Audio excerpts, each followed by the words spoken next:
22절에서 36절입니다.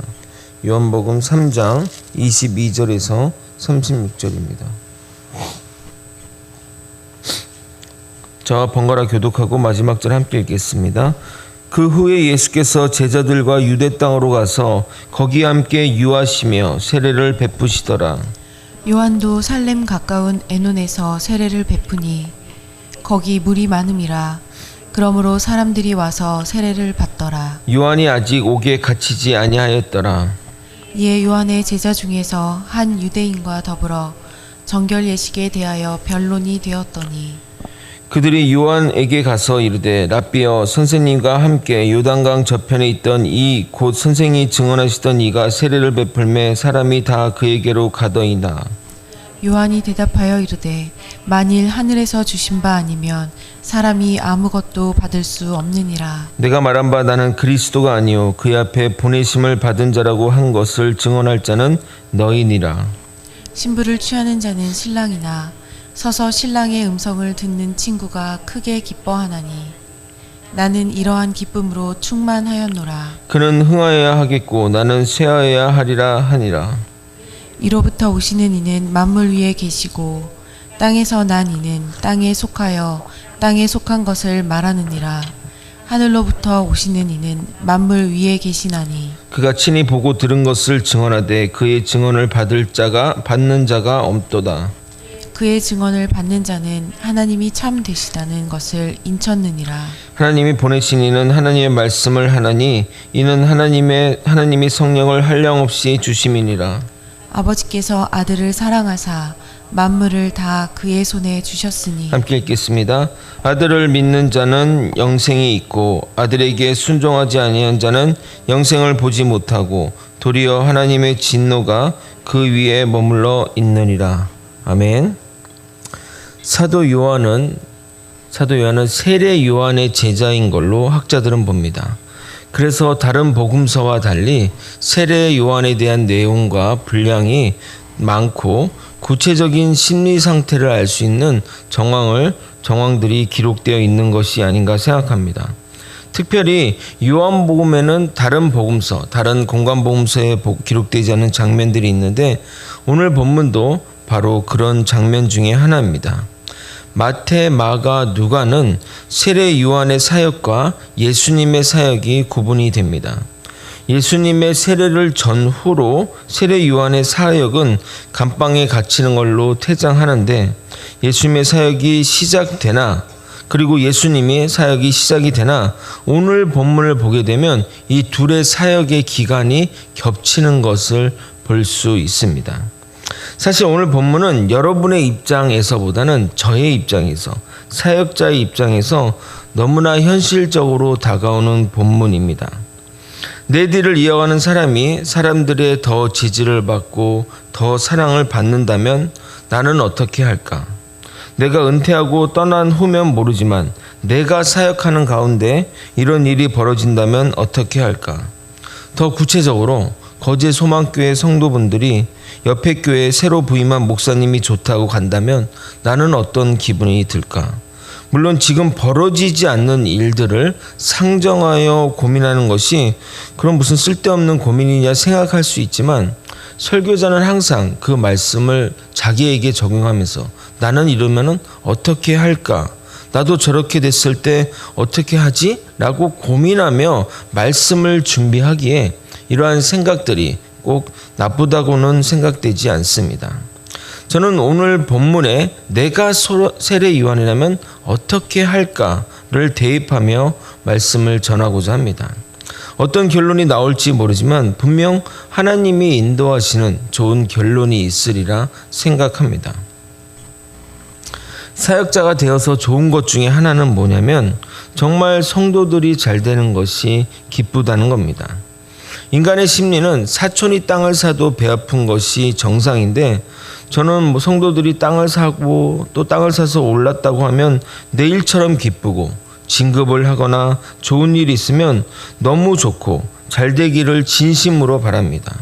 반대로 성도들이 힘들어하면 저도 힘들고 아프고 다치거나 하면 내일처럼 마음이 아픕니다.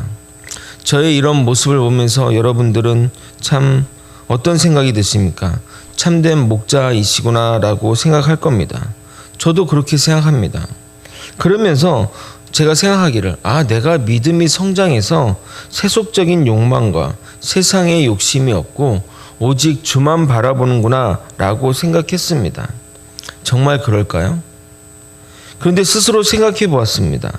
만약에 나보다 못한 친구나 목회자가 나보다 더 큰 교회 담임으로 간다고 해도 나는 아무렇지도 않을까? 내가 보기에 한참 아래라고 생각하는 목회자가 부모의 힘으로 또는 배경으로 이름 있는 교회에 간다고 해도 아무렇지도 않을까? 사실 그런 일이 없어 가정에서 생각해 보다 보니까 한계가 있지만 아마도 조금은 다르지 않을까? 아까 우리 성도들이 잘 되는 것과 또 내가 관련된 분야, 또 내가 할 수 있는 그런 것들에 대한 것들은 다르지 않을까 생각하게 되었습니다. 나와 관련 없는 분야, 제가 무슨 땅을 사겠습니까? 집을 거기에 욕심낸다고 될 수 있겠습니까? 그런 분야는 한없이 너그럽고 주님의 사랑으로 그들을 축복할 수 있지만 내가 예를 들어 경쟁하는 분야, 내가 집중해야 되는 이 분야에서도 그렇게 할 수 있을까? 나는 세워야 되고 너는 흥하여야 한다고 말할 수 있을까 고민이 들었습니다. 지금 세례 요한이 바로 이 상황인 겁니다. 예수님도 사역을 하고 세례 요한도 계속해서 해오던 사역을 하고 있습니다. 그러던 중 세례 요한의 제자 중 한 명이 한 유대인과 논쟁이 있었나 봅니다. 너희 스승에서 세례를 받는 것이 맞느냐? 아니면 이제 핫하게 뜨고 있는 예수님에게 와서 세례를 받아야 하느냐라고 말입니다. 당연히 세례 요한의 제자는 이렇게 얘기했죠. 야, 우리 스승이 원조야. 세례를 받으면 원조에게서 받아야 한다고 주장했지만 세례 요한의 제자 중 2명이 벌써 저쪽에 가서 중추적인 역할을 하는데 왠지 자신은 이 기울어져 가는 어떤 난파선에 있는 기분이라 우리 스승이 최고라고 말했지만 그 스스로도 마음이 불편했던 겁니다. 그래서 이렇게 자조적인 질문을 세례 요한에게 말합니다. 26절 다시 한번 읽어보도록 하겠습니다. 그들이 요한에게 가서 이르되 라삐여 선생님과 함께 요단강 저편에 있는 이 곧 선생님이 증언하시던 이가 세례를 베풀매 사람들이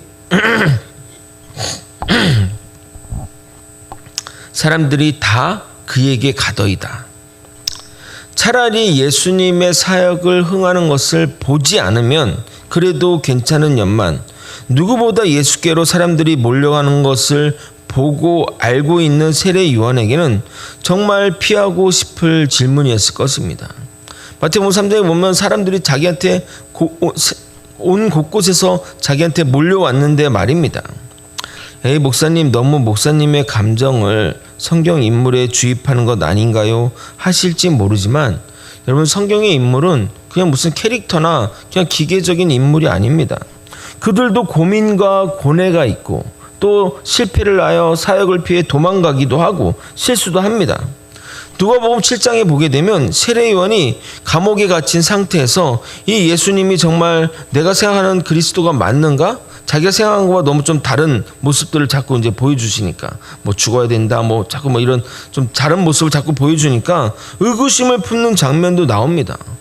그러면 안 되잖아요. 원래 우리가 알고 있는 세례 요한은 예수님에 대해서 의구심 풀면 안 되는 자인데 그런 의구심을 품는 장면들도 나옵니다. 성경 인물도 우리와 같은 사람입니다.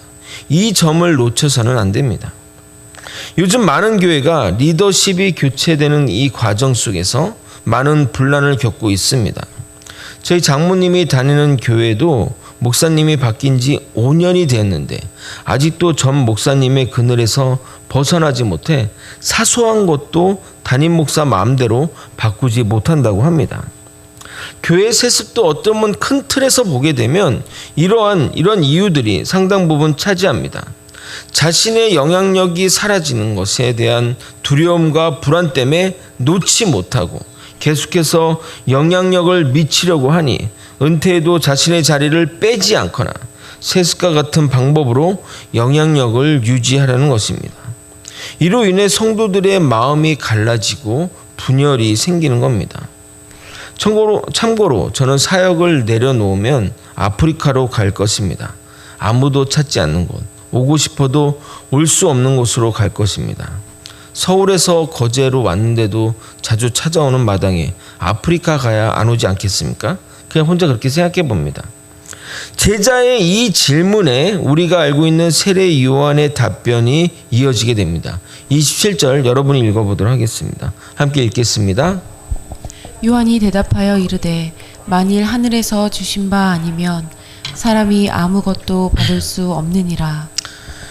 요한의 이 대답은 정확하게 신본주의, 하나님의 입장에서 하시는 말입니다. 이 말의 의미가 뭐냐면 만일 예수에게 더 많은 제자와 회심자와 추종자가 따른다면 그것은 내게서 간 것이 아니라 하나님이 주셨기 때문이라는 답변입니다. 내가 사역하는 교회보다 이웃 교회가 잘 되고 내 성도가 저 교회로 가는 것은 저 목사가 내 성도를 뺏은 것이 아니라 하나님이 주셨기 때문이라는 이 고백이 여기에 담겨 있는 겁니다. 정말 믿음의 멋진 고백이라고 생각합니다. 우리의 모든 고백, 우리의 모든 말들이 이렇게 하나님의 주권을 인정해야 하는 겁니다. 그리고 이어지는 답변은 정말 이런 사람이 있을까 생각이 드는 말씀입니다. 28절 함께 읽겠습니다. 시작. 내가 말한 바 나는 그리스도가 아니요 보내심을 받은 자라고 한 것은 증언할 자는 너희니라. 이 말은 이제 너희들이 나가서, 내 제자인 너희들이 나가서 나를 선전하지 말고 저 예수를 선전하라는 말입니다. 나는 그리스도가 아니요 그 앞에 보내심을 받은 자일 뿐이라고 말입니다. 논쟁하고 온 제자들에게 논쟁하지 말고 예수께로 가라고 말하고 있는 겁니다. 더 나아가 너도 원하면 예수님의 제자가 되라는 말입니다. 세례 요한의 이런 면이 그가 죽고 나서도 여전히 본인은 영향력을 버리려고 했는데, 본인은 자기에게서 영향력을 버리려고 그렇게 하는데도 그 세례 요한이 떠나고 감옥에 갇히고 또 죽고 나서도 여전히 영향력을 미치는 것이 오히려 영향력을 미치는 것이 이게 다 하나님의 또 뜻이 아니겠습니까? 사람들은 자기가 영향을 가지려고 인위적으로 어떻게든 잡고 놓지를 않은데 오히려 이 사람은 보낸데 영향력이 떠나지가 않아. 사람들에게 그 모습들, 정말 자기를 내려놓고 정말 바닥으로까지 내려놓고 그렇게 하는 모습이 사람들에게 인상이 깊게 남겨지게 되는 겁니다. 그래서 예수님도 그를 보고 이런 사람이 없다고, 여자에게 난 자 중에 이런 사람이 없다고 말하는 겁니다. 마태복음 11장 11절 상반절입니다. 내가 진실로 너희에게 말하노니 여자가 낳은 자 중에 세례 요한보다 큰 이가 일어남이 없도다. 정말 세례 요한은 세상을 다 산 사람처럼 같은 말을 예수님에 대해 말하게 됩니다. 29절 30절입니다. 함께 읽겠습니다. 시작. 신부를 취하는 자는 서서 신랑의 음성을 듣는 친구가 크게 기뻐하나니 나는 이러한 기쁨으로 충만하였노라. 그는 흥하여야 하겠고 나는 쇠하여라 하리라 하니라. 자신은 결혼식의 주인공이 아닌 들러리이며 하객일 뿐이며 주인공이 기뻐하는 것에 나는 만족하며 나는 이제 사라져야 할 존재이기에 예수는 승승장구할 존재라는 말입니다. 그리고 이 말을 마지막으로 세례 요한은 요한복음에서 사라지게 됩니다. 유명한 문구 중에 떠나는 모습, 마지막의 모습이 아름다운 사람이 가장 아름답다는 말이 있는데 정말 세례 요한은 그런 것 같습니다. 시작과 중간은 좋으나 마지막까지 아름다운 사람을 보기는 쉽지 않습니다. 그래서 아름다운 이별이 없다고 하는데 가장 아름다운 이별을, 가장 아름다운 모습을 지금 세례 요한은 보고 있습니다. 그는 흥하여야 하겠고 나는 쇠하여야 하겠다. 아직 먼 이야기지만 저도 이런 멋진 모습으로 퇴장하고 싶습니다. 제가 어떤 것을 이루었다 할지라도 후임자에게 온전히 물려주고 그는 흥하여야겠고 나는 쇠하여야 할 것이니 성도님 모두 새로운 목사님에게 많은 사랑과 신뢰와 존경을 보내주셨으면 좋겠다고 말했으면 좋겠습니다. 그러기 위해서는 여러분, 그러기 위해서는 지금 하는 일에 최선을 다해 아름다운 성과를 내야 할 것입니다. 주의 일을 열심히 하여 주의 교회도 성장시키고 다음 세대도 부흥하고 또 성도들 각자 교회 오는 것이 즐겁고 행복하게 만들어야 할 것입니다. 아니, 해놓은 것도 없는데 나는 쉬어야 하겠고 한다면 사람들이 그렇게 얘기하지 않겠습니까? 진작 세했는데 진작 세해서 세할 게 없어 라고 표현하지 않겠냐, 이 말입니다. 그래서 정말 저는 열심히 사역할 생각입니다. 하늘 앞에 부끄러움 없이 사역하고자 합니다. 그리고 이렇게 멋지게 떠나는 하나님의 종이 되고 싶습니다. 이어지는 31절부터 36절은 세례 요한의 고백이라기보다는 사도 요한이 예수님에 대해 논술로 보는 학자들이 많습니다. 간단히 내용을 정리하면 하늘에서 오신 예수님은 만물 위에 계신데 예수님은 하나님의 것을 말하지만 알아듣는 자가 없다. 누구든지 하나님에 대한 믿음이 있는 사람은 예수님의 메시지도 받아들이게 된다. 예수님이 하나님의 말씀을 하는 것은 하나님이 한량없이 그에게 주시는 성령을 받았기 때문이다. 하나님의 아들 예수를 사랑하사 하나님은 아들 예수를 사랑하셔서 만물을 그에게 주셨는데 아들 예수를 믿는 자는 영생이 있고 믿지 않는 자는 영생을 보지 못하고 하나님의 진노가 머문다고 말하고 있습니다. 말씀을 정리하겠습니다. 세례 요한은 예수님에게로 사람들이 몰려가는 상황을 보면서도 자신의 자리를 지키며 주님의 영광을 우선하는 모습을 보여줍니다. 심지어 이런 상황에 힘들어하는 제자를 다독이며 너도 이 일에 동참하라고, 그래서 주님을 높이라고 말합니다. 본인은 예수님이 잘 되는 것만 보는 것만으로 행복하다며 예수님은 승승장구해야겠고 자신은 사라져야 할 존재라고 말합니다. 그리고 알다시피 세례 요한은 감방으로 그리고 순교로 인생이 맞춰지게 됩니다. 그를 보면서 목회자의 미래의 모습을, 저의 사역의 마지막 모습을 한번 그려보게 됩니다. 나는 어떤 모습으로 기억이 될까? 나의 마지막은 어떤 모습일까? 구질구질하게 자리에 연연하며 성도들도 힘들게 하고 교회도 힘들게 할까? 아니면 깔끔하게 후임자를 세우고 흔적 없이 사라질까? 그 사라짐에 나는 잘 견뎌낼 수 있을까?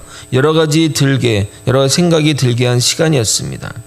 아직 먼 이야기 있지만 그래도 생각해야 한다고 봅니다. 마음을 잘 준비하고 있어야 정작 그날이 왔을 때 생각대로 행동하게 될 것이기 때문입니다. 우리 모두 이 세상 떠나는 날 무익한 종은 이제 주님께로 나아간다는 고백을 주님께 올려드리며 주님께로 나아가야 하지 않겠습니까? 그런 저와 여러분이 되시길 예수님의 이름으로 소망합니다. 기도하시겠습니다. 하나님 아버지, 주님의 일을 최선을 다해 열심을 다해 목숨을 다해 섬기고 하나님의 일들 가운데 아름다운 아름다운 결과들을 낸 후에 그는 흥하겠고 나는 쇠하라는 믿음의 고백을 하며 주님께로 나아가는 우리 모두가 되게 하여 주시옵소서. 주님이 영광받고 주님이 드러난다면 그것으로 족하며 살아갈 수 있는 우리 모두가 되게 하여 주옵소서. 매일매일 주님만 생각하며 주님의 뜻을 따라 살아가는 우리 모두가 되게 하여 주시옵소서. 사랑이 많으신 예수 그리스도 이름 받들어 기도드리옵나이다. 아멘. 주기도문으로 예배를 마치겠습니다.